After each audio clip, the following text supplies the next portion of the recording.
Are we live? Hey, what's up, everyone? Hey, how's it going, guys? Look at us, the dynamic duo. Yeah, I know, right? Sitting here doing. Let's see. It's all working. We're live. It's up and running.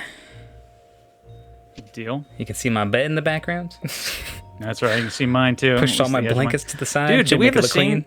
Do we have the same color covers here? What's going on here? Yeah, dark gray. Can't go wrong. Oh, you're dark gray. Yeah, I got the purple light. That's why. Yeah. Ah, see, mine's a navy blue. A really dark navy blue, but you can't really tell, I guess. Yeah. Well, so what are we talking about today? We're talking about some D&D stuff, tabletop stuff. Yeah. Who's Batman? Who's Batman? Oh, we got a comment. Who's Batman? I'm Batman. Well, let's go over, I guess, we can go over the last episode real quick and talk about just kind of a way to get into it, right? Just talk about what happens and where we're going as a group. Mm-hmm. Yeah, it's exciting. Yeah. I tell you that if you guys haven't seen the episode, I highly recommend you go check it out. It's gripping, compelling. Yeah. If you haven't seen it yet, so watch that before you watch this, because there may be spoilers. Spoiler alert. Yeah. Yeah, exactly. Flash that. Spoiler alert. No, it was fun though. It was fun being the DM at the end of all that chaos. When basically had the whole team just like get ripped apart by the BBEG, and then had to piece everything together with a little bit of comedy at the end. God. Yeah, it was a little twisted. I got to be honest with you. I like that you tend to play with people's backstories a little bit more. It was nice. Good time. Yeah, backstories are like the most important part of D&D in my opinion. Like I think that backstories are just, I don't know, role playing in general is my favorite part of playing D&D. So how long have you actually been playing D&D anyway to begin with? I started back in high school. I started, I think 2005 was the first year. Maybe 2004 was the first year I played. Okay. So back in like high school, junior high, even like a little bit into college, I was like the most shy person you ever like met. Probably like I was super shy. I don't buy it. No, I don't act it anymore. I don't buy it. No, I know it's a totally different person now. It's like I've completely just flipped over. I took a couple speech classes like in college. I worked as a server for a while, like 7 years as a server / bartender. You learn to like really speak with people, and public speaking was like my number one fear. And then it got a lot better as I grew up. But anyways, I was super nervous playing D&D at first. I was like, oh my gosh, I have to like pretend to be someone else and people get to watch me and judge me. That's what I thought, at least at the time. Like everyone's judging me right now. Everyone's like, criticizing everything inside their heads, where in actuality everyone wants you to succeed. There's no reason anyone wants you to fail. So yeah, you got well, it's all a joint effort that we get to play, we get to participate in, tell each other stories, we get to laugh, cry, all that sort of thing. It's kind of nice to be able to share that with other people. Oh yeah, absolutely. Yeah, and I think I started like 3.5 E, I think is when I was playing. I think so. I don't remember if it was 3 or 3.5. I don't even know the version. I was just playing with friends after after school. I think that was what? That might have been 3.0, I think.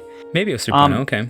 Maybe. I mean, I started playing back, age myself here. I started playing back in 1998. Oh wow. Okay, 99. yeah. So the version I was playing was, I believe, 2.0. So it was Advanced Dungeons and Dragons. Yeah, Advanced. So we still had to calculate THAC0, which I didn't grasp at the time. No. Thankfully, I wasn't a DM. I was just a player as well. So. Oh yeah, the math used to be crazy back in the day. Like 3.5 was still pretty crazy. 4 was just like a whole nother beast, and then 5 is now just like I think super simplified, which is nice, but so much less to math to do. I gotta ask: is it just me, or has like some of the different armors changed? So you've got like medium armor and light armor, right? So leather armor. Didn't leather armor at one point? THAC0. Yeah, THAC0's terrible. No, thank you. I saw that too. I have come across children that can calculate THAC0, which just means they're being raised right, but it also means I'm a little bit disturbed by the numbers. But didn't didn't leather armor or studded leather armor, didn't that used to be considered medium armor? I think I remember studded leather being medium. I think leather was light and studded was medium. I'm probably wrong on that. I don't remember that so far back, and I have not played I know the anything but Archivist 5 in so long. I see the Archivist is in the chat. Oh yeah. Can you confirm that? Am I right on that? Didn't studded leather armor used to be considered medium? Studded leather sounds correct. Yeah. What is THACO? What is that? I don't remember. What was the actual It's abbreviation? a acronym, right? I don't remember what that actually stands for. Yeah, it's an acronym, but it essentially It's not fun. No. It's a complicated series of numbers that Look it up right basically now what it stands determined for. how much AC or defense you had Yeah. versus someone's attack. It's 2-hit armor class 0. Yeah, there you That's go. what it stands for. Yeah. Yeah. So Yeah, and you had it to do a wasn't- lot more math. It wasn't it's like you had to like subtract it from you, like you had to subtract your armor class from the dice they rolled and stuff like that. And I don't know exactly how it worked. I don't remember it very well. I never really used it, but I know about it. I don't want to use it. I know that everyone hates it, so I'm glad so we Team don't use it Blackout- anymore. Team Blackout Drunk there says it was always light. Okay. It's always been light. Oh, okay, studded's always been light. Okay. Okay. I was convinced for some reason that it was medium at one point, but I guess I was wrong. Team Blackout Drunk knows. There you go. There it is. There's the answer. Thank you for throwing that out there and give us an affirmative on that. Yeah, I can't tell you. I don't think I ever played 2. I definitely didn't play like the original Dungeons and Dragons. I think 3.5 was like when I started, and by then we kind of have been settling into like the modern D&D already. I mean, there was differences there, of course, as far as like multi-classing and like all that kind of stuff too. But yeah. So did you start out as a? Yeah, it's always been math class. It's always math class. Yeah. It still is, but you know what? It helps. And for those of you that suffer from having trouble with math and not being that person that is fluent and just quickly thinking on their feet, you could always play Sudoku, which is something I did. It helps. You could just I was use. thinking about I mean, that. truthfully, I don't want to like push It anything. We're not trains the sponsored by brain. anyone, but No, but it's- they have done tons of different like apps that you just click a button, it does everything for you. I mean, there's like D&D Beyond. There's also like different apps out there, of course, but Pathfinder also- has its own. There's also this handy dandy thing called a calculator. You just press be a couple punching it. buttons. Yeah. And most of it's like subtraction and addition. It's not that hard, so it's not that intimidating. I know people always call them math rocks and everything. It's like 20 plus 3 to 5. charisma in the house there. Oh, hey, plus 3 to charisma. Anna, how are you? I failed basic math 2 times, but I can do D&D math. It's not scary. Yeah, it's not that bad. I'm bad at math, and it's not. I'm okay. I can do it.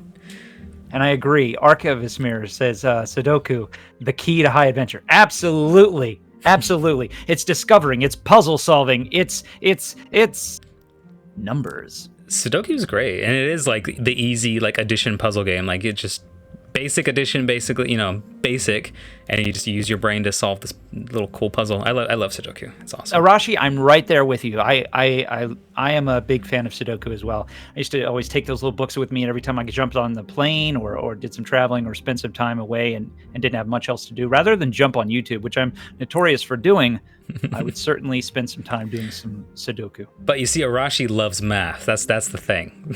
So that's the Keyword. reason. Yeah, that's Loves a good math. point. See, I Excellent didn't play Sudoku. I would have this game that I played with my brother where we would make random squiggles like on a piece of paper, and we'd have to make like a picture out of it, like use our imagination to be like, oh, this is like a man riding an elephant or whatever. Like that was the game I always played on the plane rides and stuff.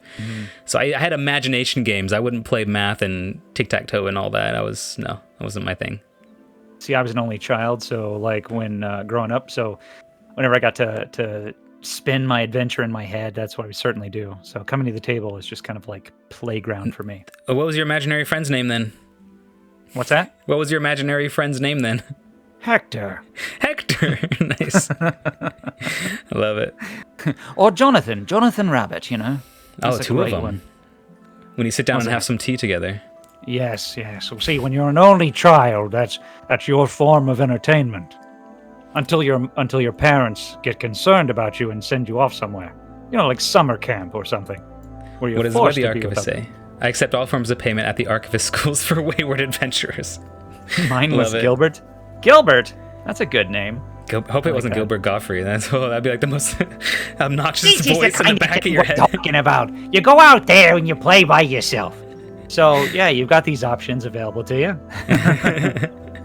Nice, it's nice. So yeah, I guess we can dive into it. We have the relaunch, and it's gonna be 2 weeks then, huh? Yeah, Not this pretty Sunday, much. but next week is like gonna be like the relaunch. Yeah, so this last episode 13, was pretty much a wrapping of the current story arc, if you will, which allowed us to basically do a reset, which is really cool and exciting. Yeah, it's like adventure like 1.5. Like it's not a new game, but it is like a new adventure. Like altogether, we got to figure out this whole same world, but what's the BBEG now? Like what's going on in this world? Like there's a whole new world to discover now. It's really cool. Exactly. And by the way, if you haven't seen the episode, again, it is on YouTube right now, so you can go check it out there. We tend to the VOD is also available for probably about another week or so. I haven't looked at it. I need to check it again, but yeah, but it'll be up on YouTube. So it is on YouTube as well, as long as we can imagine, at least with all the other episodes. So you're not totally missing out on anything. And I think the last episode kind of does a nice little recap and reset, giving us the opportunity to progress forward, in case you're wondering. And again, this is not really that much of a spoiler, but obviously we got a surprise visit from the archivist, which was humbled into the ground. Wow, yeah, I know. It was really exciting to see her to see her, and believe it or not, I actually I've known the archivist for quite a while. We actually served in the Marine Corps back in the day together for, but I haven't seen her in like something like 10 years. Wow. Mm-hmm. Yeah, that was super cool. I mean, I've talked to her several times, and she's been so helpful as far as like just bouncing ideas off for the campaign, being involved in it, being involved with the players in chat and everything else. And the fact that she's there to like sort of like break that fourth wall and like speak to the audience on behalf of like the characters is super cool. I don't think anyone else does that besides us. So that's a really cool aspect that we can bring. And it's invaluable to have her. And it was so cool having her that day be the DM and like break us into that new game. I loved it. Yeah, absolutely. 100% agree with you on that. It's a cool concept, and to be able to do that is amazing. And I'm glad that she was happy to come on board and do that. Real sport. Yeah, for sure. I had a couple of things written down here about just not exactly the campaign, but D&D in general. Do we want to talk about the campaign a little bit more first, or do we want to sort of delve into other things? Well, let's. I don't know. I don't want to give away too much. Yeah. Let me ask you this. We can talk about like the new world of Valantia too, just kind of like a little bit. I'm not going to give away information. I have my little secrets in here. No, please don't. No spoilers. No spoilers. And as a player too, I like to keep things fresh and not revealed. I don't like to metagame if I can avoid it at all costs.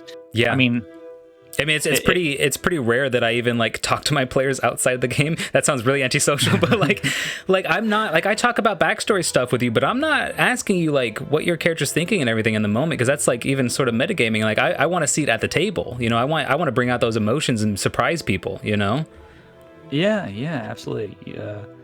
Again, no spoilers if I can avoid it, but you kind of got me a little bit on that last episode, which I guess isn't really too hard to do because I kind of wear my heart on my sleeves often. I mean, we can talk about a little bit of spoilers. We can't talk about future spoilers, I feel like, but we can talk like recap. I feel like that's interesting. Plus, if we've already given enough spoiler warnings. If you're watching this and you haven't watched the episodes, go watch the episodes and come back. You haven't watched it yet, you're wrong. That's all there is to it. There you go. So, okay, first big spoiler. I'm DMing now, and I used to be a character. My character, sadly, is gone. Yeah, that was sad, actually. Yeah, we had this whole big reset planned out, and I honestly don't think there was a dry eye at the table. No, I mean it's hard. Those cameras can't pick up what's actually happening in the players. Like when you're there in person, it's totally different. Like people are actually crying at the table. Yeah. Like it's like we had I think at least 3 people. I was trying so hard to hold back, and I was like trying to be able to, because when I start crying, I get like the whole voice thing where I'm like, I can't do Gadu's voice if I'm crying. So I mean, yeah, it's being there in the moment, having it be so emotional. I mean, we don't have music or anything. We're doing this live. Nothing is planned. Like it is super cool, super fun. Yeah. There's no scripts. I mean, beyond like, I think you guys have like little tiny guidelines or bullets that you're hitting for whatever you're doing for the moment. But yeah, there's no scripts. We don't know what you're necessarily how you're going to do things or what you're going to do. It just sort of happens in the moment. So Daxabite said, I took a level in DM. I love that. You know, I've actually played with Daxabite in the for about a year or a year and a half, something like awesome. that. Yeah. Yeah, and it was a lot of fun. I'm glad that he's in the chat and kind of enjoying the show as much. So thanks for being here, Dax, as well. Yeah, I mean, I've met a lot of friends. I didn't really know anyone here until I started. I think Green, I knew Green, and that was it. So I'm fresh faces all around me. So it's been fun though. Everyone here has been super cool, and even that hard ass got a little emotional on that last episode. I don't know if you ever looked over. Most of the time, he kind of gets a little. I see a little snicker going on, but even then, he was a little bit. I think he tries to laugh it off. I think when he's feeling stuff, I think that's when he gets all the sort of like he's trying to like be like, no, don't get emotional. Like, stay cool. That's what I'm thinking when I look at him, at least, That's a very good point. That probably is the case. Self-defense mechanism. Yeah. But the New World of Valentia is super cool. We went back into the past, like about 1,000 or 1,500 years probably or so ish. The archivist is going to play a pretty heavy hand in being in this past. You came back with the party here. He's going to be pulling some strings, figuring out some stuff. You were sent back with another mystery person. Rayland Halomorda is his name. Weird name. Archivist says, I broke all of you. Yep. Oh, she's happy about it. That's great. Love it. And +3 of charisma. Everyone is emotional. Yeah, everyone was emotional. Yeah. How are you guys at home? I mean, like, we don't... a lot of times we can see what's occasionally what's happening on our screen and what we can see with a second monitor. I don't know if you ever see us looking off to the side and it looks like a little weird. Yeah. Most of the time we're looking at this way at the DM, and all of a sudden we switch over. It's actually because we're looking at a little side monitor. Ooh, secrets. We're looking at a side monitor to make sure certain things are not out of alignment. Like, say we don't have something gregarious sticking out, like say we don't have a microphone sticking out or covering us or something like this. So we'll move it off to the side or something to that effect. Or to make sure that we're still streaming, Yeah, and a lot of us have like the live streams up on either tablets or phones to make sure like that we can interact with the chat and stuff like that and see what people are saying. It's really fun to interact live, which is I think something that we're really proud that we can do. Yeah, and it's we do that also. I mean, it's hard because we as the players or the DM necessarily don't always have the opportunity to interact with the audience and so forth, even though we are live. Yeah. We'll occasionally see your comments, but we just don't have time to make a quick reaction, except for during the breaks or something. We might stop in and be like, hey, saw you on there. By the way, quick note, we will be doing a giveaway before we wrap up tonight. Let's come up with a word here. What are we gonna? What's our word? Why don't we have the here? word come out diegetically as we talk, and we'll find a word that we loved, and then we can say it in a bit. That's a fancy diegetically? word. No, not that word. And I'm not saying use that word for the word. I'm just saying, like, let's have a conversation and like naturally, like, oh, that word's cool. That'll be our word. Like, we can do that. Challenge you to figure out how to spell that. Diegetically, D-I-A-G. No, I don't. Okay, that's enough, smart man. I'm no spelling bee. No, grammar was like my least favorite freaking subject. Grammar and math. Maybe I wasn't a very smart kid in school. I don't know. I'm looking back. I'll tell you what. You know what? Let's make this simplified so we can move on. Yeah. The key word here tonight is one word: firefly. Firefly. So, we'll let you know a little later if you want to go ahead and type that in or See, something. I even got diegetic wrong. Sorry. Did you? No, fantastic. D-I-E. I said D-I-A. Yep. So firefly. Done. That's gonna be the word, yeah. Keyword is gonna be firefly. We'll be having that later. We'll say type the word in chat, and then we'll pick the winners later. That's right. Awesome. Anyway, how do you feel about going back to the past of Valentia, seeing this world with a fresh face as a player? That is. I like it. There was a lot to digest in when we first entered Valentia the first time around. We're going from our own personal grudges and our own problems and just all of a sudden kind of getting jerked into this world and trying to, right in the middle of a war that's going on between different races and everything. And as it's being pulled apart. So to have the opportunity to go back to when it was a little bit more stable before all this started occurring, Yeah. is really helpful because it allows us to sort of get and develop a little bit of the lore. Yeah, I mean, the players, I mean, I can speak because I was a player in the beginning. The players in the beginning, it was like getting thrown into like a boiling pot of lava about to explode. I mean, that's kind of what the world felt like. I mean, right? It's like everything was just like right on the precipice, like just the tensions were already here. And so now we're just like resetting and everything. All of a sudden it's calm, and like our players are just not used to that, I feel like. Like, Right. what is this calm of like a world that's nothing bad is happening in right now? Like, this is No, it's weird. like playing tag in a volcano that was active. You know, you were just running around and there was so much chaos going on. It was hard to tell which direction we were going. So it's now, and then it all came to a head, and so this is nice that we get a chance to go back when it's a little bit more stable. Yeah. Any predictions as far as the world goes and everything? No, not at No? all. No predictions? Nope, not gonna touch that with a no, Yeah? not All at all. right. My prediction is you're all gonna die. You're all going to die down here. Again. Yeah, that's again. Better not. So I mean, maybe we could do. I know we wanted to do like a little bit of Q&A with the people about the story. If you want, maybe people can start asking questions in chat. I know we have a couple people here. Yeah, we've got a People good- want to good ask, they number in here. can. Kind of want to, while we're going through, if you have any questions about the world of Valantia, the characters, any sort of past characters we had, Volatar, et cetera, without getting too much into it, The archivist says, "Don't make me come back there." No. We would love to have you come back at some point. More than welcome, anytime. Just be nice next time. Be No. nice to me. No mass exodus on the players there. Yeah, exactly. That was brutal. That was absolutely brutal. Did a wonderful job, by the way. Mm-hmm. Fantastic job. No TPKs. nothing- I can't promise A it. lot of compliments there. Yeah. That's the funny thing. I've DM'd maybe a couple times now, and I don't think I've ever actually killed a player. I've downed so many players so many times, but killing them, I don't know. Maybe I'm just not. Maybe I'm too nice. Maybe I'll try to kill one this time. Oh no. We had someone Just say what we no need. TPKs, and we had Dax say only TPKs. Love it. Massive contradictions. I like it. Every Good deal. episode will be an entirely new cast of characters. Yeah. So that's really exciting, really cool. So I know some of you are curious about like why we're not gaming tonight. Well, we just to let you know, we had some scheduling conflicts. We had some things pop up that were other opportunities, and some of our guys had to take off and go do that. So we had low numbers tonight and just weren't able to give you a proper show or us to have a proper adventure.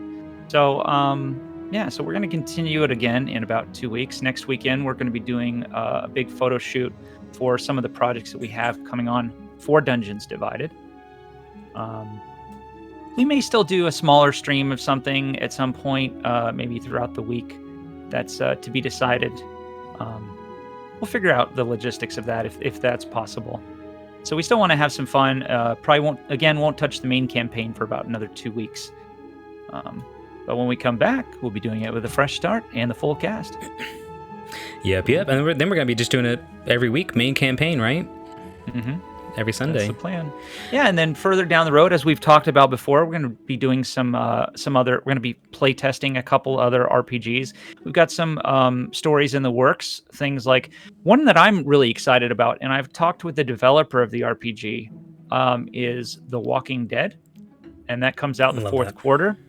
We're gonna get access to the materials, so we'll be doing a Walking Dead RPG for a couple games. I don't know how many. Probably be a short mini series if we can pull it off. I don't think it'll be a one-off. It may be, but I'd like to try and extend it if we can. Maybe like 6 episodes or something. Yeah, like So a little short mini- series. Yeah. Yeah, a little mini series.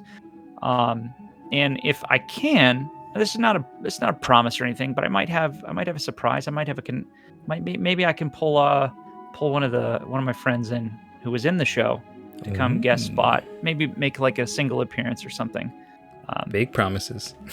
No, not a big promise. That's me being hopeful and saying, yeah. I'll see what I can do if their schedule allows it.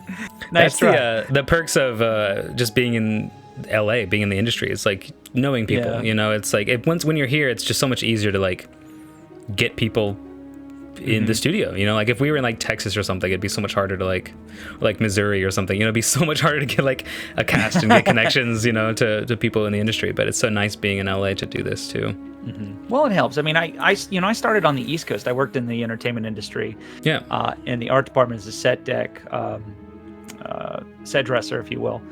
So I had an opportunity to work on a lot of shows, some big, some small, on East Coast, West Coast. In New Mexico, I worked on a couple movies and shows. So I've met some really cool people along the way, and I've done that for over a decade. Awesome. Yeah. Yeah, I was in Pennsylvania and Texas before coming to California, so I was same East Coast, Central, yeah. All over the place. Really Germany cool. now. And Germany. Been there a couple Ooh. times now, yeah. He's a man of international trade. Oh yeah. Cool. I want to talk about if we can maybe skip away from the actual main story. We can come back to it. I kind of just want to talk about like just now that we're getting on the subject of like other tabletops, D&D like as a game, maybe some other tabletops, and also some rules that I like and don't like about D&D that I think maybe we could change up as far as like the way we play it.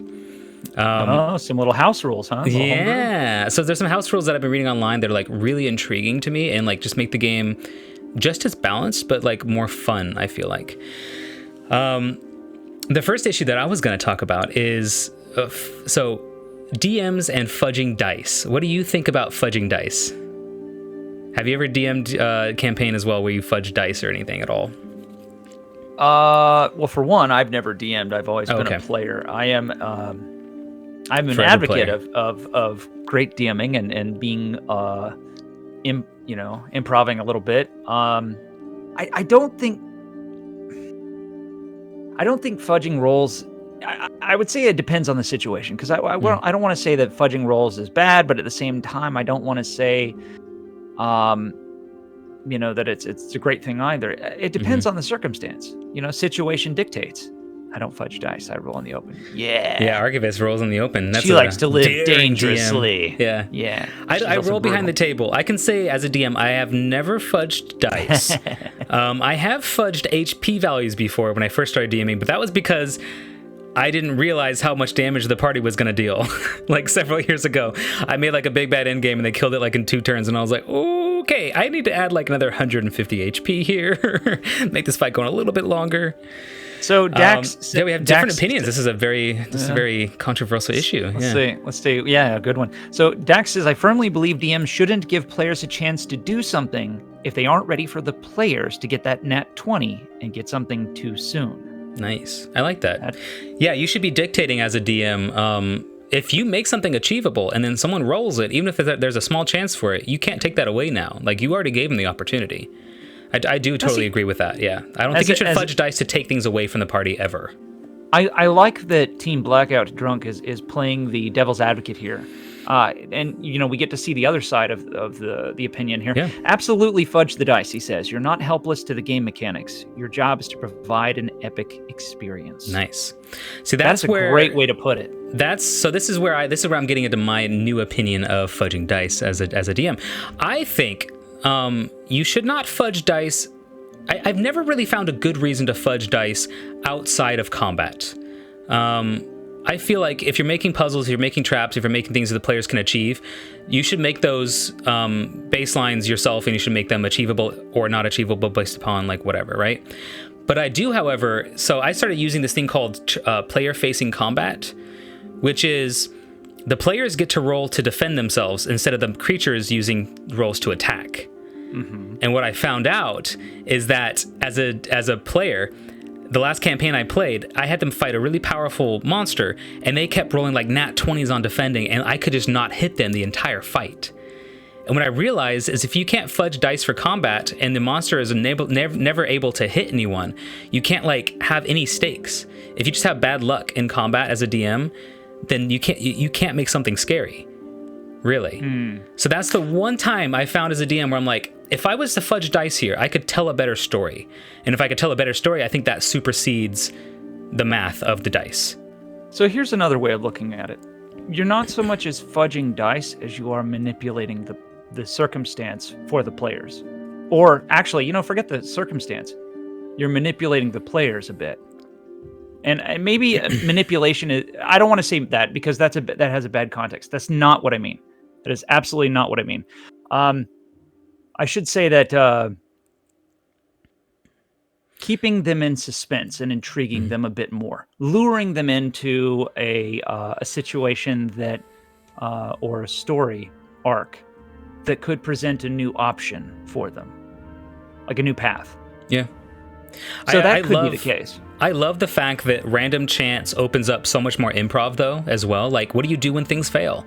The one time that I can say, though, I think the one thing that I would ever consider fudging dice for is enemies' attack rolls. And that is because if you have a fight that goes on 4 or 5 rounds and you get unlucky and the enemies just can't land a single attack, even with like legendary actions, multi-attack, saving throws for like, charming, etc., etc. If this big scary monster that you made in this scary scenario where you built it up to be this epic moment and then nothing happens, I think that's like so disappointing. So I could see it being used for that, and that's about it. But there's also, this music is amazing. Yeah, glad you like it. This is one of the playlists that we bought rights to have, so it's a great score to have in the background. This is a little sort of like town mix that I made so that we could have like some music for being in towns and such. Nice. I love the failure that happens when I try something and it doesn't go as planned. Those are the best stories for sure. Embrace the chaos. I totally agree with that, and that's why I say outside of combat as well. Like, you should not fudge dice outside of combat, I feel like. Because I feel like then you're not creating a better story necessarily. Like I said, I think the only time I would consider justifying fudging the dice would be during combat to make things a little bit more thrilling, exciting, raise the stakes. If you just increase the HP values or throw in more monsters, it's just prolonging the fight, and then people will just get bored over time. So your opinion is that fudging dice could be used as more of an engagement tool. I think that fudging dice you should only fudge dice if you can create a better story and a better story experience for your characters that cannot be improved. You can't improv hitting someone with an attack, really. I mean, now, what are you going to do there, right? Right. But on that same note, at what point do you is there an opportunity actually to transition from rolling dice into theater of the mind?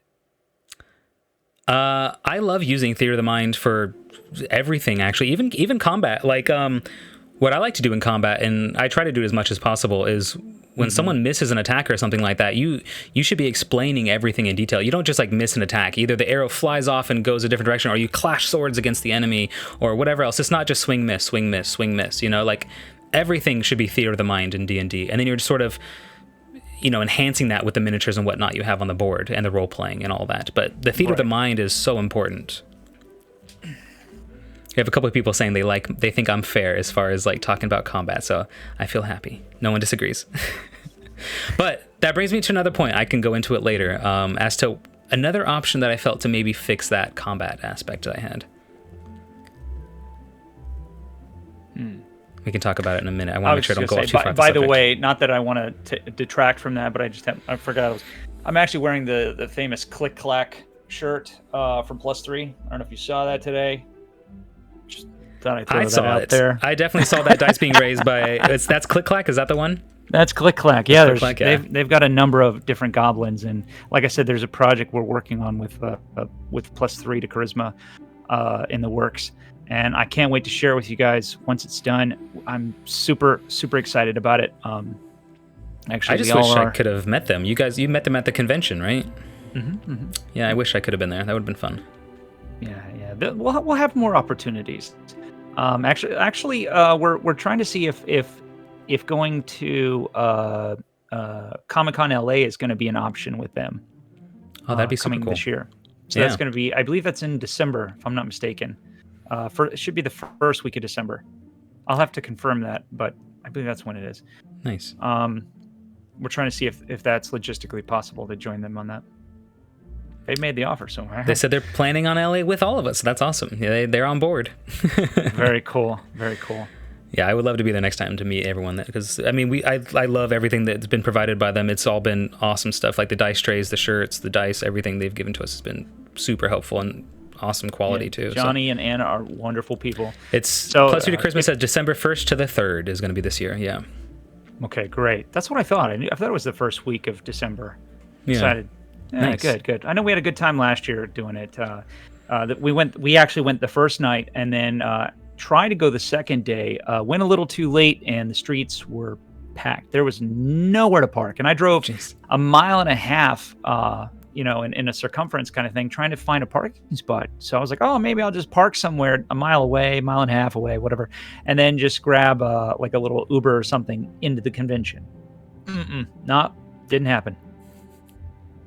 That's the one bad thing about conventions. Like, there's never enough parking. Like, LA is just already super expensive with parking and everything else. I mean, San Diego, wherever that Comic-Con's at. You have to get there super early. Yeah. To make sure secure good parking there. Oh yeah. Otherwise, you're out of luck. We got the Archivist. I think she's explaining sort of like the theater of the mind combat. It says your sword swings wildly as an orc raises weapon. A loud clang rings out as your weapons are locked together. The orc snarls and leans closer to you. Its hot breath warm. Yeah, exactly. Warm breath, spittle careening onto your face. Like that's what you want to do in combat. You don't just say you miss. This is D&D. This is all epic. You're a powerful warrior. You're not just swinging wildly with this thing here. That's right. Every time I hit with somebody, I like to feel that spittle right across the face. Something like that. Exactly. I think the more, and also like the more senses you include is the better. The smells, the sounds, the sights, the feelings. When your swords clash, the ring, the resonating on your hands like vibrates to where you have to clutch to hold your sword before it falls out. You stroke your finger along his back. He is uncomfortable. There you go. But no, that's what D&D should be. Every moment should be epic. Even if you're failing dice rolls, it should still feel epic. Even though the boss failing dice rolls is not quite as epic, but that's more like, yay, we're safe.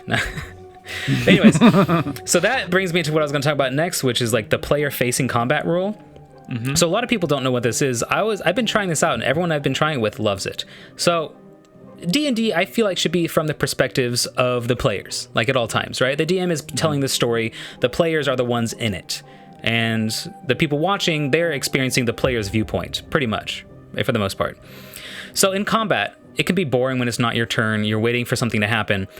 Player-facing combat rule is whenever an enemy swings at you, you would roll your d20 and you minus 10 from your AC, and you add that to your d20 roll. It sounds more complicated than it is. So, like, if you have 14 AC... Having Thakun flashback. That's what everyone says. No, it's easy. It's easy, I swear to you. You have 14 AC, right? Minus 10 from that, you now have 4 AC. That is your permanent AC number. You just ignore everything else as far as AC goes. You roll a d20, you add 4. That is it. That is the math of it. You're basically rolling a saving throw for you defending yourself. And therefore, when enemies are swinging at you, it feels more like you're combating with the enemy and you're actually controlling your own fate rather than just sitting waiting to get punched. Because really, that's what combat is from the DM's perspective. You're rolling the dice and the player gets hit or they don't get hit. They really don't have a say in it. The math evens out completely, by the way, if you know the math on it. It's the same math to hit, but the players get to now react to defend themselves, which I think is super cool. I don't know, man. I just felt like I was in French class again, and everything went in one ear out the other. I swear it's easy. I swear, like it took my players like 10 minutes of like just rolling in combat, and they're like, "Wow, this is actually easy, and it's a lot more fun." So I definitely recommend it. That's what I've been using lately with my games. Everyone loves it. The one thing you can't do there, you can't fudge dice, because now the players are rolling their own defense rolls. You can't now fudge that dice roll to hit the enemy or to hit your players. Yeah, but then you take, on the other hand, then you take away the joy of sort of min-maxing for people. People love to get the armor and the rings and all that stuff. Not at all. If no, you keep the AC value. Your AC still matters. The math is still exactly the same. Everyone's just like, oh, now I feel weak because I have 4 AC instead of 14. Like, no. You start off with basically 10 base AC, right? They just give that to you for the math rolls. Right. And because plus to hit and everything, that's half of a d20 is like d10 or whatever. Then it's your dex modifier. Not 11, but exactly, dex modifier. So you do dex modifier plus your armor. You're just taking away that baseline, and now you're rolling as a saving throw instead of a just getting hit and not having any choice in the matter. The math to you're get saying hit is exactly the same. So let me understand. So you're saying that it's it's your armor class, right? Or whatever your armor is. And Minus then 10. What? Wait, what? It's minus 10 AC for everyone on the party. So getting an extra +1 to AC still gives you +1. Getting plate armor still gives you that additional plus whatever, like plus your dex. Your AC across the party stays exactly the same, and the chance to hit everyone stays exactly the same. It's just now you get to react. Basically, enemies get a +12 to hit plus whatever they have. Right? That's how the math works. Huh. You're making a saving throw. So basically, whenever you're getting hit by anything, a charm, a spell, an attack, you're always rolling saving throws from now on. Everything that hits you is now a saving throw. And I think it simplifies combat, actually. So you're saying that the enemy never has to roll, you just roll. Yes. So now we are now only in the player's perspective. The enemies don't get to roll unless they're doing damage. Okay. Yeah. So we keep everything in the player's perspective. When something is hitting you, you get to roll outside of your turn, which keeps you involved in combat, which is super cool. You feel like you're causing your own fate by rolling these. If you roll a natural 1, you got critted. If you roll a natural 20, you got a critical defense. You cannot be hit. So those crits and everything still apply. Everything still applies, and the math stays the same. But now you feel like you're actively involved in this defense of attack and defense. That's an interesting way of looking at it. Yeah, it keeps everything in the player's perspective. You don't jump to the DM and be like, "I hit you, yay!" Yeah. What do you guys think? Yeah, I want to hear some things about it. Some people say it seems simple enough. They seem like it sounds fun. I want to hear reactions though. Yeah. I was curious about it, see what other people thought. Yeah, we have a delay in our stream, so we have to wait like 8 seconds for people to hear us, anyways. But yeah, whatever it is. I know. So like, I move over, I look over to the left or something, and then I wait for it to show up on the screen. Yeah, what do you think? Waiting for the immediate response, and we have to like wait for the actual stream to say, and then for it to come back to us. Exactly. We're basically like sending messages via carrier pigeon at this moment. Yeah, basically, that's how it works. But no, I think everyone that I think I've has heard it has been a fan of it. I'm a fan of it. But yeah, like I said, now you can no longer fudge dice in combat as a DM. So it brought me to my next question. What can you do instead if your enemies keep missing over and over and over again and you're just getting bad luck for the day, right? Mm-hmm. This system has kind of been used in other systems as well as a sort of like luck system or chaos system. But I thought about involving luck and or chaos into this campaign to help out with people who are on a luck streak or a losing streak. What do we say here? We do get responses now. It does give some ideas I'm starting to like. So yeah, it sounds for the most part people kind of like the idea. Really, just try it. Everyone that has tried it has loved it so far. Anyways, getting back to it. So I thought about involving either a luck and or chaos system into our game, which is whenever you roll to do anything, if you fail, you basically get 1 luck point. And after you gain so many luck points, you can use it on something like a reroll. I think it's a pretty cool system that really kind of combats that. If you're like, I rolled a 5, I rolled a 1, I rolled a 2, like I've been having bad luck all day, I feel like I'm not doing anything. It kind of gives you that moment to be like, you can use those luck points you've saved up on being unlucky all day to be like, I'm going to do something cool now. Let me get a reroll on that attack, or whatever. Cool. That's a cool idea. Yeah, I mean, we've all had days like that. I've had some games on the one of the episodes where it was just like everything was under a 6. Mm-hmm. What is going on? Yeah. I switched out dice and it was still just like bam, bam, bam, and watching those numbers remain low, and it was just so frustrating. Like someone said, like on intelligence rolls, and similar to the Rogue Lucky feat, it is somewhat similar. Like I basically just have to like make a table on it. Like if you spend 1 luck point, you get a +1 to hit or whatever. You just have to do the math on it. It's math once again. Like after 5 luck points, you can reroll a dice, whatever, yada yada, right? It's just, it's nice because sometimes there's no sort of saving grace if you just have an unlucky day.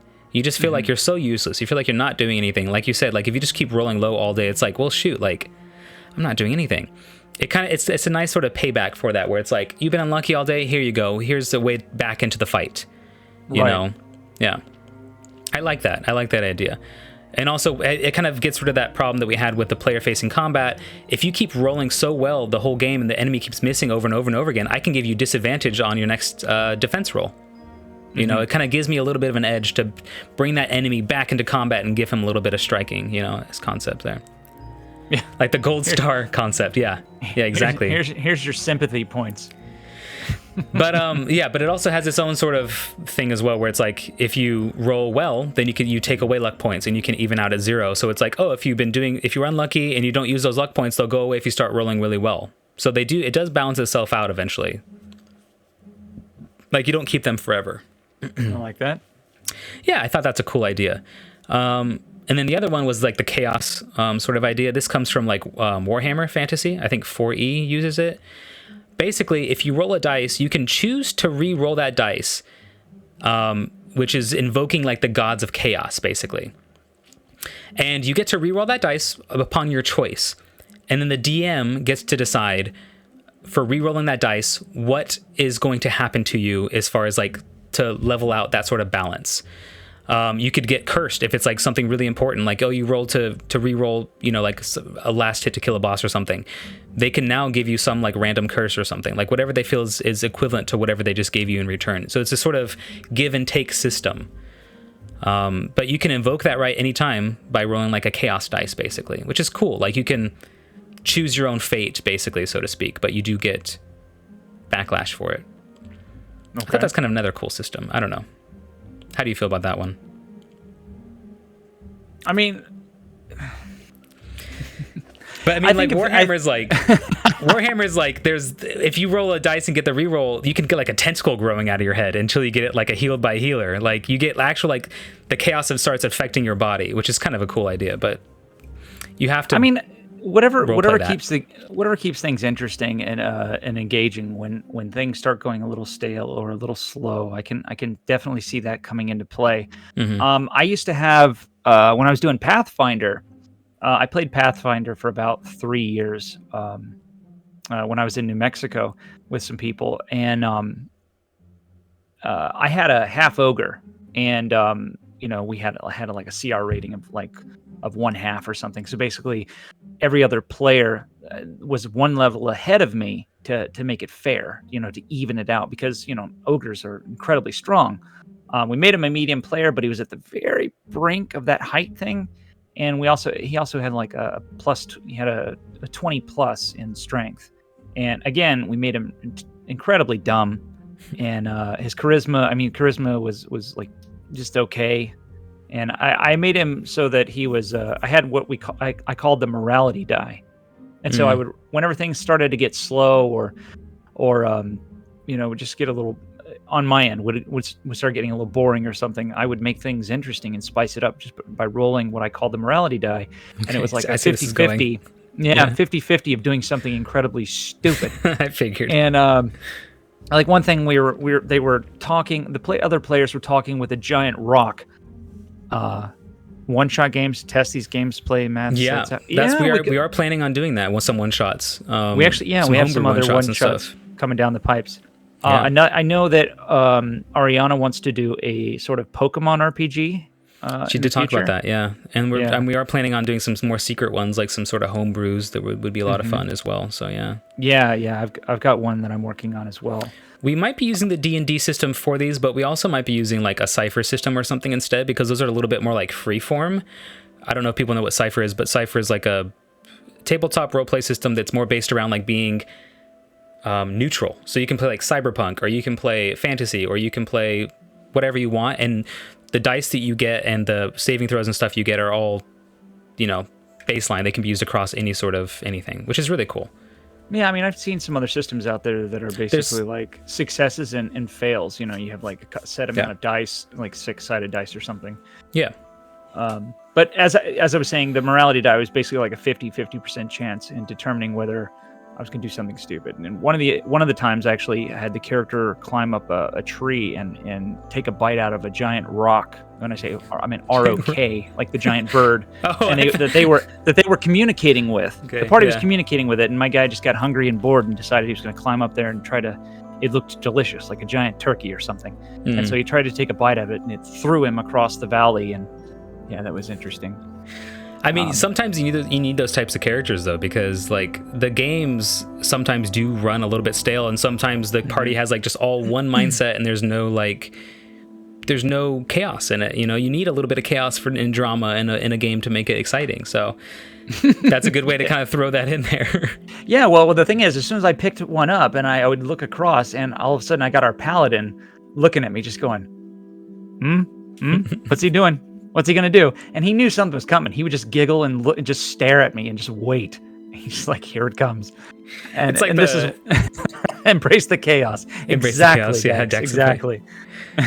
So- That it's like when you're doing a 2-year-old like goes over to something and picks it up and it looks at it and you see that look where it's like, this is going in my mouth. Like there's that moment where you realize and it's like, you don't know you it's dare put that coming. in your mouth. You know.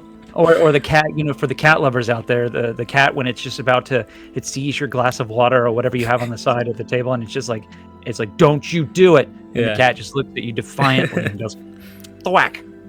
Yeah. Exactly. I love having those characters where you know something bad is going to happen. Yeah, but you can't stop it. Yeah, I mean, I would purposely Embrace put the him in chaos. That's the perfect I way would to say it. purposely put him in danger, and things like if you had a hole in a wall or something, he would just go up and put his face in front of it. Not What's a in tool. here? Yeah, exactly. Like What's sticking your head this? down like a barrel of a gun or something. Yeah, like, yeah, asking for trouble, and it was almost like taunting our dungeon master, essentially. Thankfully, it didn't always backfire. Sometimes always. it worked out, and he was okay, and it was just funny. But you never know. So, Nice. what do you guys Yeah, think? You guys like the whole idea of morality dice? You're like, Morality like dice that is whole. cool. I was gonna say it's a nice yeah, what does everyone think about morality dice? I had an idea of that as well because like it's hard to sometimes like separate yourself from your character. Like what would my character do? Sometimes it's nice to just have like a D20 dice that you roll for like a certain personality trait. Like you said, the dice for morality. It's nice to have that sometimes. Like, would my character know about this? Roll a D20. No, I don't think my character would know about here's that. the thing. You know? Here's the thing. We always add the backgrounds and the origins for your character on your character sheet. They have those things, right? Yeah, yeah. So what if we actually started implementing them? What if you had a set of dice that were designated for that particular origin, and maybe there's something like an element that might cause a reaction. That I like that. Yeah, could be random. there's a lot of backgrounds that are just like people overlook them. Like a lot of backgrounds have traits that you can use. Like Yeah. if you're an urchin, you can traverse city streets better, and you know like the ins and outs in places. You know where to find intel. Like a lot of people forget backgrounds have traits to them. So, But it'd be really and- cool to have like rollable traits for stuff like that for sure. Yeah, and when you have a fault, like if you've got a character fault, right? yeah. So let's Like a say vice you've or got a something. character, a very bad vice. Let's say Yeah. your character is a bad. I want to say out. You know what? Let's go with something safer. Let's go with gambling. Let's say he's a really bad gambler. Okay. Yeah. Um. I thought you were Now- gonna say alcoholic, and I thought you were pointing I- fingers at Gadu for a second. Yeah, gotta do. No. Speaking of which, I'll come back to that in just one moment. There is something we want to share with people. I'm curious to see how people react to that. okay. 1 second. But no, I was just saying this is an idea that I've thought about. Is like sometimes I want these moments to be taken out of my hands, because I feel like if it's a vice, it shouldn't be up to the player. It should be Yeah. up to chance. It should be up to the dungeon master. So if you make these things made available to your dungeon master, right? Yep. These are elements that could lead to interesting moments. Let's say, like you said, like he's a gambler, right? Let's say that, and right, you're walking down the street. All of a sudden, your dungeon master says, "Hey, I want you to roll a d6 or something." Yeah. And then they say, "Okay, never mind. You okay? Continue on." Because you missed a luck. So But what if many you- people hate that when the DM dungeon master just rolls and just, oh, nothing, never mind, continue. what was that roll for? What's happening? I'm paranoid now. Yeah. As I showed that video with you, I was like, "Isn't there like a certain amount of There's at least three There's a or lot of- four different phrases, at least, that There's you hear a a lot lot. at the table, and it makes players go, How many of you are wearing metal armor? It's like, oh shoot. That's "Oh, one of no them. reason, no reason." Who's in the front of the marching order? Yeah, that's another one I use all the time. Who's in front here? Oh no, what's gonna happen to me? Yeah, Exactly. As I was just saying though, God. Speaking of Gadu's ale, weren't you? You were working on something there at home, weren't you? Little Gadu. I'm not gonna bring it out right now, but I am making my own mead at home right now. My own little honey mead, making some Gadu's ale. Let's see. What is it? We got some comments here. Oh, we do. Yeah, we can go back a couple. Yeah, of course. I want to make sure everyone's included here, but we got Dax. I've been working on a meta currency based off a system in Savage Worlds called Pieces of Savage Fate. Worlds. Yeah, Savage Worlds is great. I love that. Players start each session with so many and earn more by role-playing their backstories and stuff like that. I like that. Basically, you're giving people currency they can spend by role-playing, which is really cool to like enact more role-play for your characters and really delve into that backstory that you created for yourself. That's a really good idea to promote gameplay, especially with people who aren't used to role-playing. If you have you have a party who they don't know how to role-play or whatever, and you can need to encourage it, that's a great way to encourage it. Yeah, and matter of fact, we just did another game called the Red Dragon Inn not too long ago. It was kind of a little one-off that we did that DW was running.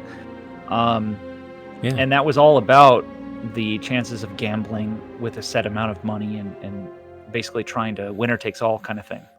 Yeah, it was fun playing that as a role play too. I know a lot of people probably don't role play when they're playing like more board games, but I feel like role playing with the board game, it just adds that extra element of fun. There's so many chances to do that. I actually got some comments and feedback from some of those games, especially Betrayal. I got some comments about that too. They said, man, I'd never really thought about role playing with those games. And I'm like, yeah, why not? Yeah, you can role play with anything really. Just Archivist said you can really develop player characteristics by utilizing their backgrounds to pull on their heartstrings and put them in positions where they really have to make difficult decisions that force them to develop themselves. Absolutely. And that's, I think, what you're talking about with that dice that really helps out too, is you can put people in really difficult situations where they have to role play their backstories and deal with those issues that their character is dealing with and pull on those heartstrings. You know, if you can force those by just rolling a dice, that's kind of fun actually. More chaos to you. And also, I want to throw that out there that you don't have to be an actor to really delve into D&D. No. You know, we're just, we're entertainers at heart, and so we're just going with what we know, and hopefully, and having fun while doing so, and hopefully entertaining you along the way. Yeah. I'm playing with. Technically, I'm DMing 4 games right now, and every single group except for the one we're playing right now, no one has acting experience, and a lot of them don't do voices and stuff either, but they still have a great time playing as that character. You don't have to do a voice to play as a character. You can just use your own voice and just play at those backstories and that history of your character, and just, be a different person. You don't have to be an actor, like you said, and anyone can do it, which is great. I love messing with my players by occasionally just rolling a d20 randomly. I used to do that when I first started DMing. I'd have nothing planned. I'd just roll my dice and be like, what are you doing? Oh, nothing. Just don't worry about it. It's cool. What are you doing in this room? All right, where's the mimic? I used to love doing that, just to make my characters paranoid. It's kind of like what we're doing in V Rising with our mimic. Right? Yeah. And the Archivist says she's not an actor. Yeah, of course, but you do a fantastic job with roleplay and D&D and everything. You don't have to be an actor. Yeah. Oh, you crushed it and delivered. You delivered on the last episode. That was amazing. So, how many of you need to breathe again? I love that one. Just asking random questions is the best. That's like Nelius trying to drown you when you're in your shell. You're like, I can breathe underwater. The mimic was inside you all along. The mimic was inside you all along. That's a disturbing gosh. Yeah, they have those like mimic hordes and stuff now, where it's like every single little gold piece can be a mimic. That's terrifying. Like 1,000 little mimics running after you. Oh my god. I shouldn't have said that. I could have surprised you with it. Oh yeah, welcome to the treasury. Yeah, right. And it's nothing the floor more than is covered in gold. Have fun. You're in the Queen Mimic's Swarm. chamber. That's what it's called. Yeah. Yeah, with her brood. You're surrounded by her brood. Yep. Well, you pick up one gold piece and then it bites you, and then you look down and all the gold pieces are now little mimics. That'd be so awesome. We got plus 3 to charisma. Nope. Yeah, I agree. That's your one step away from my fear of spiders, man. You know what I also love doing with my players? I love putting a pile of gold like in the middle of like nowhere, like just like in the hallway, like in a dungeon, and just watching my players all just avoid it. It's not cursed. I didn't do anything to it. It's just sitting there. But 9 times out of 10, the party will not take that pile of gold. And I love just like doing that to him. Like, you see in the middle of this hallway a pile of gold with a skull on top of it. Like, nope. All you gotta do is put that skull on top of it, and pretty sure icing on the Ariana would go for it. She'd be that one. She's kid that goes, 1 out of defiantly 10. runs up. Yeah, it takes that one coin. Yeah. Ooh, shinies. It's like that 9 out of 10 doctors agree that don't take the pile of gold in the dungeon. Ariana's that 1 out of 10. Exactly. By the way, for you in the audience, I think we should bring back the Kender race. Kender. Oh, I was yeah. actually planning on putting Dragonlance into this campaign because it is a sort of multiverse traveling campaign, and I've been reading a lot of Dragonlance books. Sure. So bringing the Kender in would be really fun, I think, because you can have that crossover, which is super cool.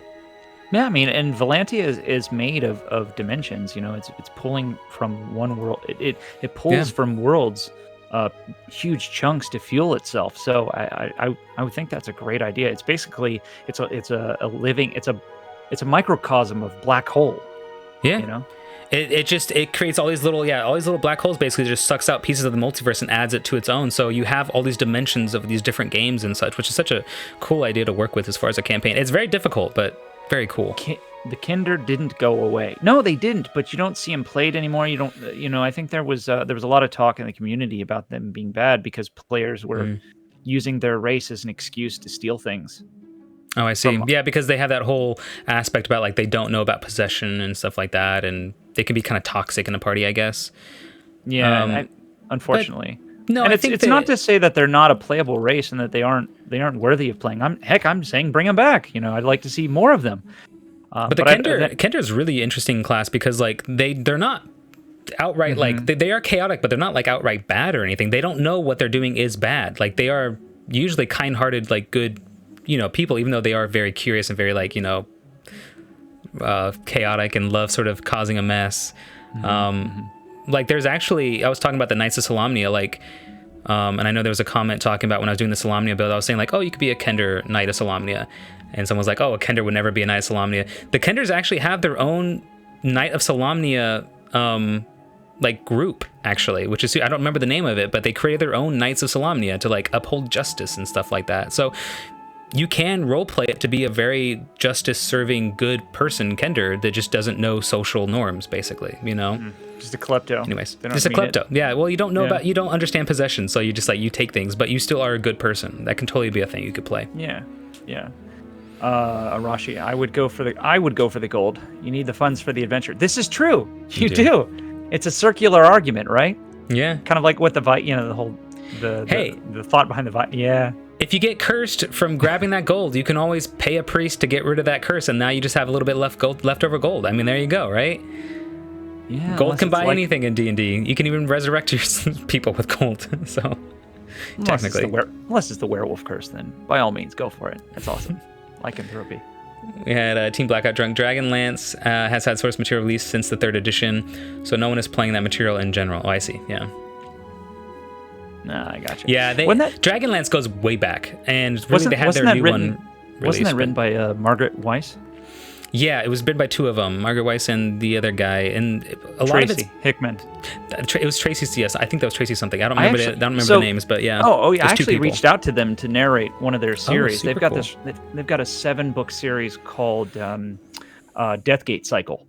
Okay. Yeah. And I don't know if you've ever heard of it, but it didn't do so well. No. It did get its own video game back in the early 90s, cool. and I loved it. I played it for a little while it's a computer game, really cool one. Oh, Hickman. Tracy Hickman. Yeah. Yeah, Tracy Hickman. I'd actually reached out to Margaret and Tracy, and I'd gotten their blessing, but they're like, yeah, you have to go through the publisher, because I had reached out to their agent as well, and they said, oh, we don't have the rights. The publisher has the rights. And since it's an old series, I was like, oh, great. I figured it might have been reverted back to them, but that was rough. Yeah, that'd be super cool to work with them. They've been writing this for like, how many years now? Like 20, 30 years now or something. And a lot of it's been based upon their own D&D games. A lot of these characters in their books are players that they would play as, which is super cool. Like, this was them playing at home with friends and having fun, and then they made a story out of it that they're now selling to people. That's awesome. Like, that is what D&D is. These characters you're playing as can be immortalized, you know, in Dungeons and Dragons, which is super cool. Right. Yeah. Excuse me. No, you're good.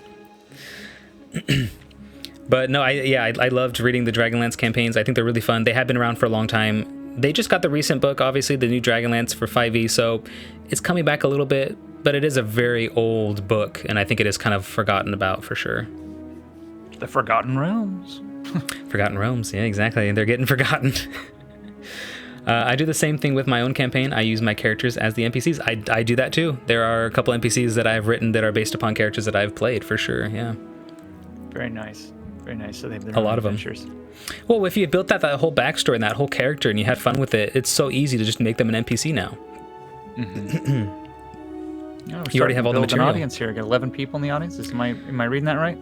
I don't know. I have it blocked on my computer. Somebody got paranoid. They're like, I've been spotted, and they left.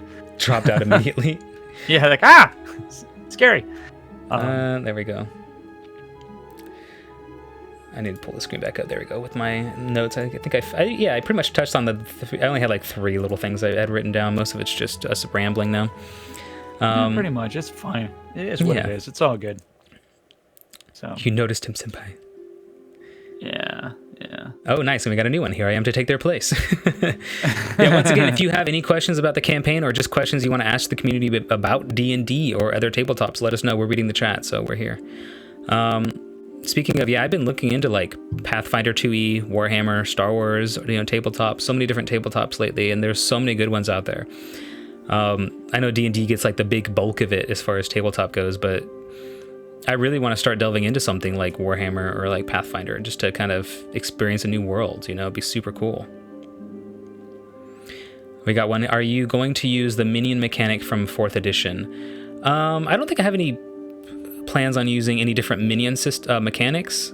Do you have, I don't know exactly what you're referring to as far as the minion mechanic for 4th edition. Also, 4th edition was one that I skipped, so I might have read about it, but I played 3 and 5 basically, so. It's sad is I bought the book for 4th edition while I was still in the Marine Corps, and then thinking that, I'm going to get together with people and play this new edition, and then it just didn't happen. And we just moved on to 5th edition, so. Yeah. But I've heard that 4th edition was not as well received. It was. I don't know. I know they changed everything. There wasn't enough content developed for it. I guess is that's my understanding. Could have been that. My friends they never played it. I never got into it myself. I think 4th edition has plenty of good things. I still look back on it.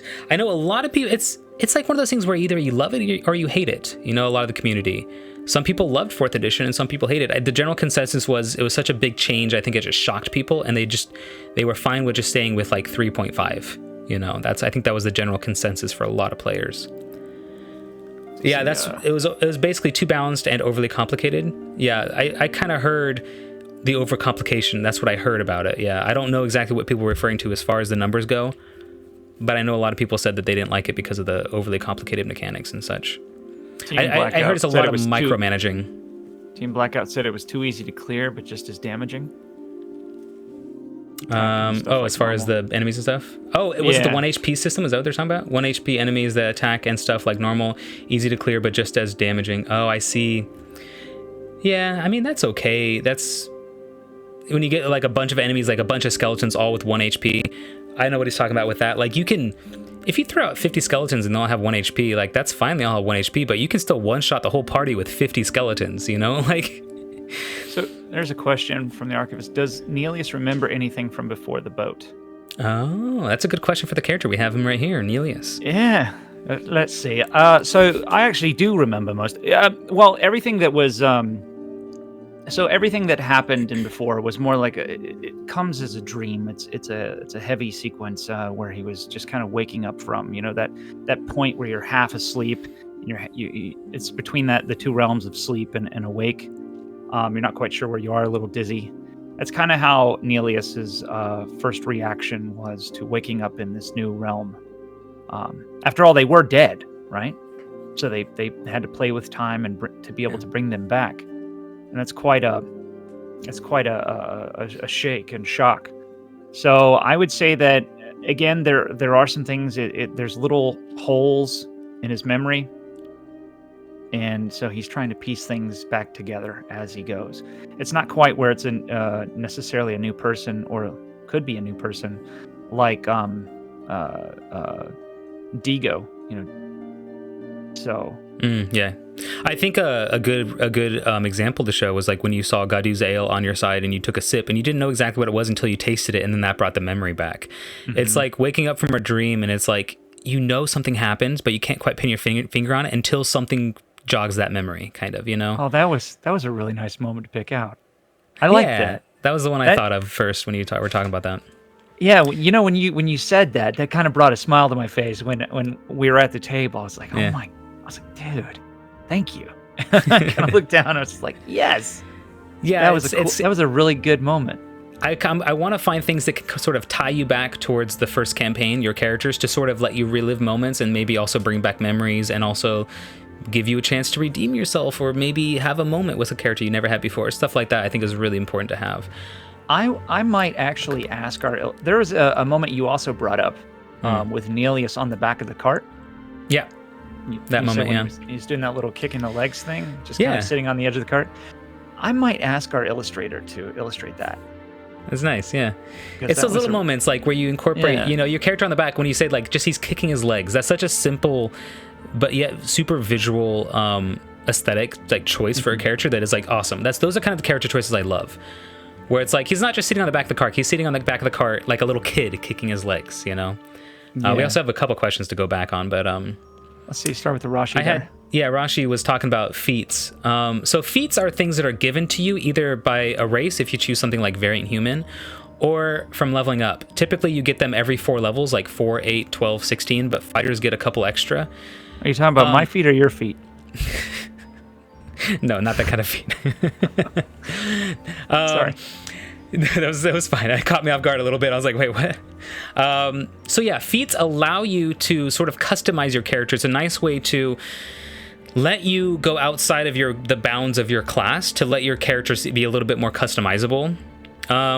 In my opinion, they need to go a little bit farther with things like feats because multi-classing and other things like that is just so important to create like a unique character, because 5e is just so basic to where if you build a character, if I build a fighter and you build a fighter and we both go battle master, it's kind of redundant, right? It's like there's not really much flavor there.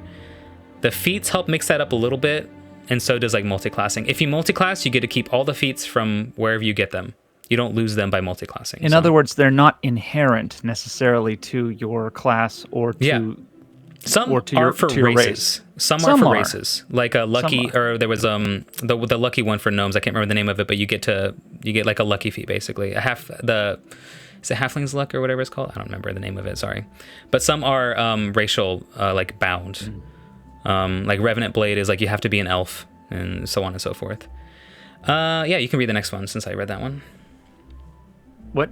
Oh wait, never mind. The next one was explaining the feats. We got a little bit there, but yeah.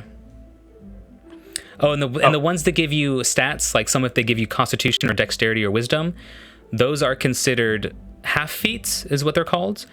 Or instead of taking a feat, you can just get bonus to your stats.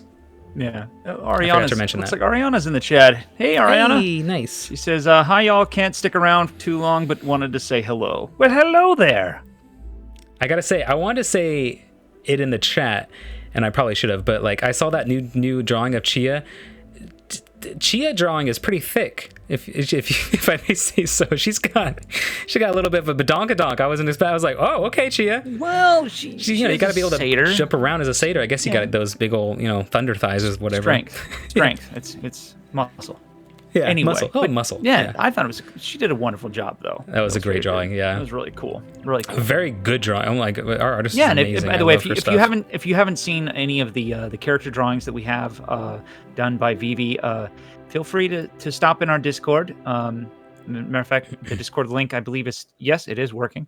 So if you click on in the About section, click on the Discord server, it'll take you right to it, and you can go to there. We have a link within there called the official art, and you can see all of the art that our illustrators done for our characters. Yeah. There's actually a few of them up there. There's like 3 or 4 up, I think, right now, and they're astounding. They're so good. I love them. Like seeing Gadu, like I was like, that's how I pictured him. I love it. It's perfect. Yeah. So you've actually got Gadu, you've got the Archivist, you've got Nelius. Nelius and Chia at the moment, and Yeah, so 4 of them. there's more coming, right? We do one. She's doing one every week, pretty much, until we're That's done. awesome. So, yeah. Going on what Daxabite said about feats, he said, I like the way Pathfinder did feats more, 1 feat every other level. I agree. I like the way Pathfinder does feats and multi-classing. You can make a much more customized character in Pathfinder than D&D. That was my one gripe with D&D, is creating a unique character is very hard unless you do a lot of multi-classing, bouncing around, stuff like that.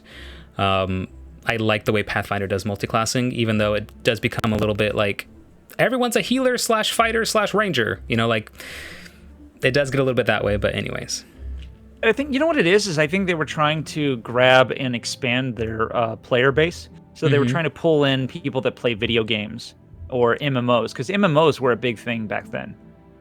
You know, with World of Warcraft was going on. That was really big at the time.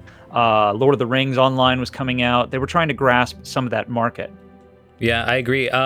It's a little bit more of like a free-form system. It's a little bit more of like that skill tree system that MMOs have, you know? It's a little bit more like that. And I like that. I also like giving players free feats, maybe at level 1 or a free feat at level like 6 or something like that. Like that's another good way to do it in D&D, because you do not get enough feats, I feel like, to really push early game, unless you go like Variant Human, which is just so overplayed to get that extra feat, you know? Yeah, exactly. Archivist says, yes, Pathfinder makes super unique characters. They do. It does. And they brought back the prestige classes. So everything that was like in 3.5, it pretty much carried over. Because I mean, that's what it was born from, wasn't it? What's that? What's Pathfinder? It was kind of born from like 3, I think 3, right? 3.5. Yeah, 3.5, No, exactly. 3.5, yep. Yeah, Pathfinder 2e kind of just evolved on that Pathfinder 1 and made things a little bit better. I know that a lot of people have been talking about Savage World systems.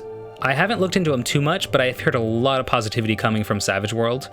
That was another one that I was planning on looking into as far as like basing homebrews off of, because a lot of people love Savage Worlds. Yeah. It's another tabletop system. I actually kind of want to delve a little bit. I haven't played in a long time, but I kind of want to delve back into the World of Darkness, if anybody's ever played that. Sad to say, I actually did some LARPing back in the day. When I say back in the day, I was like around 2001, 2002 time frame. So we played Vampire the Masquerade back then, and we there was like that sounds so familiar, dude. It was like 125 of us on a university campus, all playing in like this huge area. It was like around the food courts and like everything outdoors, of course. Yeah. But it was It was a massive area and a massive playlist, and I think we had something like five game masters, and then they had a senior game master as well. And they would come with these giant Tupperware tubs, like these massive tubs that contained everybody's character sheets in a file. Wow. Yeah. Organized too. Yeah, and it didn't cost anything. That's what's funny, is that they did it for the love of the game. Like nobody charged anybody for the paper that they handed out. Nobody, the staples or whatever. But just the senior game master brought this massive tub just for everybody to play. That's cool. awesome. You didn't have to sign up. You just showed up, introduced yourself, and said, "Hey, I'd like to play." And then somebody kind of like sponsored you. Essentially, they're like, "I'll take them under my wing. They'll join my clan or whatever the case is. I'll be there. They'll be my I forget what the term is. They'll be one of mine, I guess. I forget what the term is for it. It's been a long time since I played. That's one thing that I would have had more of growing up. I didn't have lot of Kender. Their kindred is what they were called. Oh, kindred. Gotcha. Yeah. That's one thing I didn't have a lot of growing up, and I wish I would have had more of in my life, is people that I knew that played tabletops. Like I was more of like a video game RPG sort of person, like Final Fantasy, whatever, what have you, Skies of Arcadia, etc., like those JRPGs. But tabletops like weren't introduced to me until much later. I started playing that, like I said, in high school was the first time I started playing with D&D 3 or 3.5 or whatever it was. So I wish I would have had more of that tabletop experience when I was younger, because I love it. I've been delving back into it during when we were all in quarantine and all that. I was delving back deep into the world of D&D, and I was just having so much fun actually being able to experience that. Well, with today's technology, that's becoming more and more prevalent and easier to do. Yeah, and it is. And it's I think part of the appeal of our show is that we're bringing it all back to the actual physical table. Yeah, the basics. I mean, yes, we're sharing it with others out there, but there's something about the energy playing with other people at a table. actually rolling dice, having the sound of the clunk clunk clunk or the click clack of the dice of the dice hitting the table. There's something special about that. There is. Unique. Yeah. I mean, yeah, you can always hit that little button that this is, roll this or roll that on D20, which is fine. But again, bringing it back to the table is a wonderful thing, to be able to actually interact with people again. I feel like the biggest thing about rolling your own dice is you feel like you have that, your hand is touching it. You feel like this is a piece of you now and you're rolling it. You're doing this. If you're just clicking a button, it doesn't feel like it's something you did. That's how I feel.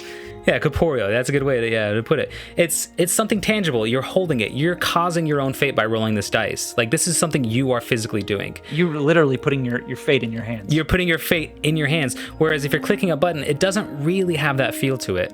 And then also being at the same table, like when we had that moment, when people were having their moment with Gadu, when we were having that moment with, with the Volatar and all that kind of stuff, being at the table with everyone getting emotional, that would not have happened online. Like, that's just, it's not the same environment, I don't think people would have gotten nearly as emotional if they weren't all in the same room together, because it feels so real when we're all there in the moment, I feel like. So +3 says engaging all senses creates a much better experience. It Absolutely. does. Yeah, if it's just visual and auditory, then that's just 2 things. You have 5 senses. If you can incorporate all of them, then yeah, best way to create memories too. Yeah. Challenge accepted. Yeah, exactly. Well, we've been running. Let's see. Challenge accepted. We've been running for about an hour and a half at this point. Yeah. If you guys, we can go ahead and do our giveaway if we want. Awesome. Yeah, we Don't can. lick Absolutely. the dice though. Oh, I always Don't lick the dice. I put the dice in my mouth sometimes, just to wash off the bad juju and hopefully create a better roll. That's just me. You got to spit them out of your mouth. That's the best way to roll a d20. Just poof. Okay, kids, don't do that. Don't. I'm gonna be. Young kids play this game. Kids, don't put dice in your mouth. Hey, put them in your nose and just. No, don't do that. Anyways, yeah. What was the word again? What did the giveaways? I don't even remember now. What did we say? The word was. What was the word? Someone knows it. I'm sure someone knows it. Oh, it was Firefly. Firefly. Firefly. There it is. Firefly. Now we had someone enter. See, that was all a trick. We made you enter. Ha ha ha. Fire flutes. Yeah, exactly. We'll give it just another minute or two. So, very cool. Fire flutes. So that's coming up soon, the Gamescom Canada, huh? Like 20 something? Yeah. It's the 23rd, the weekend of the 23rd. Nice. Which is in 2 weeks. Archivist, stop confusing people. Yeah, so it's the 23rd, 24th, and 25th. It's gonna be a heck of a time. So GameCon Canada is actually one of the it's going to be the largest in Canada, the biggest game expo. A lot of developers from tabletop games, a lot of digital content makers, digital game makers. So it's tabletop and digital games. Matter of fact, I know Warhammer is going to be there. Guys from 40K are going to be there. There's some celebrities that are showing up, not just influencers, but actual big time celebrities are supposed to be there. They got some guys from Dungeons and Dragons are going to be there doing a live thing on the main stage. There's a bunch of other things, and those shows are growing as we speak. Yeah. They're constantly adding new people, like last minute additions. I mean, they haven't been around that long, right? The Gamescom Canada, and they're huge actually already. This is their first year. This is their first one, and this is the first one. That's a huge first release with how much they have there already. Because I saw it. Yeah. Crazy how big it is. And I'm excited for it. I mean, there's like I said, they're going to be doing some premieres, like some big movie premieres. Oh, cool. They're going to be talking about like doing some trailers and teasers that are strictly, they're kind of getting the initial show of those teasers and trailers, which is going to be really cool. For those, if you did just join us, for those of you who didn't hear, if you type in Firefly, that's for that chance to win those GameCon tickets for Gamescom Canada. So, yep, I'm actually going to call last couple moments. Yep, I'll call it at 7:30 on the dot. So it is currently 7:27 p.m. right now. Yep, about three more minutes, and we'll choose the winner. Yep, type Firefly in chat if you want to enter. Yep. Yeah, we've actually got a couple passes we can give away too, so it's not We don't Super have to cool. strictly be just one. So Yeah, I wish I could go. I just been traveling so much. I don't have enough time to travel to Canada, unfortunately. no, well. Germany Well, I mean, it's over and over it's again. only that, but some folks some people on the cast are actually having difficulty getting their passports updated in time. I guess Oh, true. Yeah, we did have Passport some people that administration didn't. is Mhm. so It's backed up. they're so backed up right now that they're Yeah, despite having paid for the rush order. a Yeah, speedier expedited order, yeah. they're just backed up. Yeah, So we had people who wanted a passport, paid for the expedite delivery service, and still cannot have it in time for Gamescom Canada because they are backed up. Yeah, so that's yeah, unfortunate. I literally just got mine this past Friday. Oh, So okay. I'm like, oh great, now I got it, fantastic, great. Yeah, I had mine already because I've been going to Germany and Europe and stuff a lot. So I did have mine, but mine was just an issue of like spending so much time traveling and saving money and everything. It's just not working out for me, unfortunately. But I Yeah, I wish, get because I that. love Canada too. I've been a couple Well, times. you know, another thing that's going on for people that do card games, they're going to be doing Yu-Gi-Oh tournaments. They're doing Magic the cool. Gathering tournaments. MTG. They're having a bunch of other stuff, video game tournaments, all kinds of stuff. So it's not just like, hey, come check out what we have coming out. They're actually doing events. They're having massive cosplay competition for for cash. Mm-hmm. I think it was like thousands upon thousands of bucks. I think it was like. I have to look at it again. I'm curious to see how much they're actually giving Their away for their. giveaways. Yeah. They're well, it's not a gift for the competition for it. Oh, I see. Mm-hmm. I think they. Let's see, how much was it? Because I remember. Magic I the saw- Gathering is still pretty huge. So also, Yeah. which is the coast too. So Let's see, what was their cosplay thing? I was trying to find their information. Actually, on their website. their website's pretty cool too. Their design is really nice. Oh no way! It's a $15,000 prize. Wow. Okay, I'm gonna get really good at that game and go to Gamescom Canada real quick. No, I'll that's be not right a back. game. That's yeah. Was So it for Magic the Gathering? No. No, it's for cosplay. Oh, that's for cosplay. Sorry, I thought you said it's part of the Magic the Gathering. Yeah, Never the mind. cosplay competition is a $15,000 prize pool. Okay, I'm gonna spend $14,000 on my outfit right now. And I'm gonna Okay, get wait a minute. Hold on. Okay, let me. $1,000 return. Okay, hang on. Prize pool. Okay, so I'm reading this again. So we excited to offer a $15,000 prize pool for our cosplay competitors. $10,000 in cash and $5,000 in prizing will be shared among our winners. Okay, so Wow. let me go backwards. So Shared. it's- Yeah. yeah. So the $10,000 winner and $5,000 in prizing. Gotcha. That's It's 10,000 in pretty cool. cash, 5,000 in prizes. Yeah. To be cool. yeah, the 5,000. I think the way it's read is that 5,000 is to be shared. So either way, that's some serious cash. Yeah. That's really cool. And it For depends on how cosplay, many- that's a good price for just cosplaying.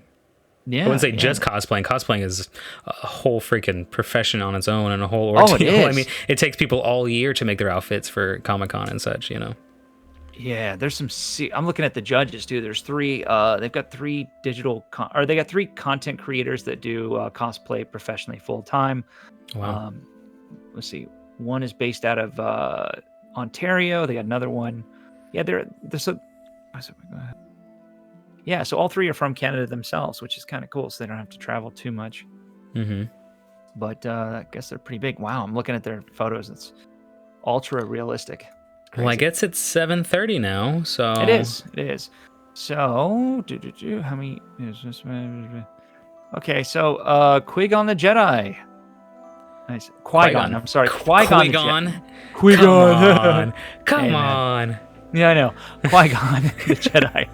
Congratulations. You're our winner for the GameCon Canada tickets. Step on down. You're going to Canada. Yeah. So, GameCon Canada. So, the Archivist Mirror deemed fail. Nice. Wah, wah, wah. Yeah, you got the fail for yourself. Yeah, exactly. I know. Then it registered. I was like, wait, what am I saying? I kept thinking pigeon for Quiggin. some reason in my head. I was like, oh, look at that. I'm gonna start calling him Quiggin. Then I I was like like, that. wait Quiggin. a minute. Duh, Qui-Gon, dude. So actually, all you got to do is go ahead and send us an email at dungeonsdivided@gmail.com. Again, that's dungeonsdivided@gmail.com. Subject contest winner, and we'll get back to you on the details of what we need from you and how you can claim your tickets. Awesome. Was that Ta-da. 2 tickets? Is that what it is? Yes. You and a guest. Yes. Awesome. Yes, you and a Ooh. guest. Congratulations. You can pick me. No, I'm kidding. I live just south of Calgary. Oh, Calgary, nice. Yeah, that's perfect. Yeah. Nice. Again, congratulations. You're gonna have a good time. There's a lot of stuff going on, and it's right around the corner. Yeah, you're basically right there. Now, those are all access passes too, so that's a full weekend Not of too fun. shabby. Not You too are shabby very at all. welcome, Qui-Gon. I hope you enjoy the show, and I hope you enjoy as well as the Gamescom as well, Gamescom Canada. Let us know all about it in chat. Good times, good times. Oh, you're very welcome. All right, I think we're gonna wrap. Yeah. For now. Oh, before we do though, again, we'll be back in 2 weeks for the main campaign. Yeah. I'm trying to think, when is that? It's gonna be on a Sunday. Let's see, that would be 2 weeks from today, right? 25th, right? Should be 8. Yeah, 20. I believe that's 25th. So we'll be back on the 25th of June, which is a Sunday, just like today. It'll be Pacific Standard Time at 5 p.m. 5 p.m. Pacific Standard Time on Sunday, June 25th. We'll continue the main campaign. We may do some smaller little streams again up and before then. Be sure to check the social media, whether that's Instagram, Twitter, or Facebook. We'll try and keep you guys up to date so that when we do go live again, whether it's a smaller stream, obviously it won't be the main campaign, but when we do these smaller streams, you'll have a heads up and be able to participate and join in. Some things we may do right now, we're field testing V Rising. So if you guys are into playing video games as well, which I assume you are, we might create. We're thinking about creating a little server for some of our subscribers and followers to jump in and play with us and just have a good time. So, I think we were kind of playing around the idea of like having open servers to play with the audience and also doing like role play on Twitch or something along with it. So if you want to like play with us and listen to us role play at the same time, it's just sort of a great community for both. So I thought that's a really cool idea. Yeah. Right now we're kind of play testing the game and seeing what we can do with it. And just having fun hanging out. I think actually we did a test in Discord, just playing it out, and we had one of our members join almost immediately and was chatting with us, and we're like, oh, we didn't expect that. Yeah. We were just testing things out, but that was super cool. We had it we actually opened up one of the Discord talk channels, and we were in there goofing around and playing V Rising, and we had a young Aussie come in. Yeah. I think it was Owly something. I can't remember off the top of my head, but somebody by the name of Owly, and they came in. They were out of Australia, awesome. And a little young composer shared some of his music, and really talented guy, really cool.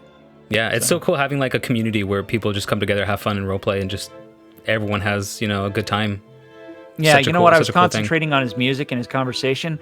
My character was running in circles and not really paying attention to what I was doing. I got myself killed at least 3 or 4 times. Nice. So, nice. Yeah. Anyway, all right. Well, yeah, I guess that's a lot of stuff coming down the pipes. We hope you guys will stick around and come back and check us out. We're really excited about this campaign as it's progressing. Again, Salover, you're doing an amazing job so far, and we look forward to seeing what else you're going to do. Thank you so much. It's so much fun being a part of a group that's just so many talented individuals. So I can't wait to see what everyone does in the new old world of Valantia.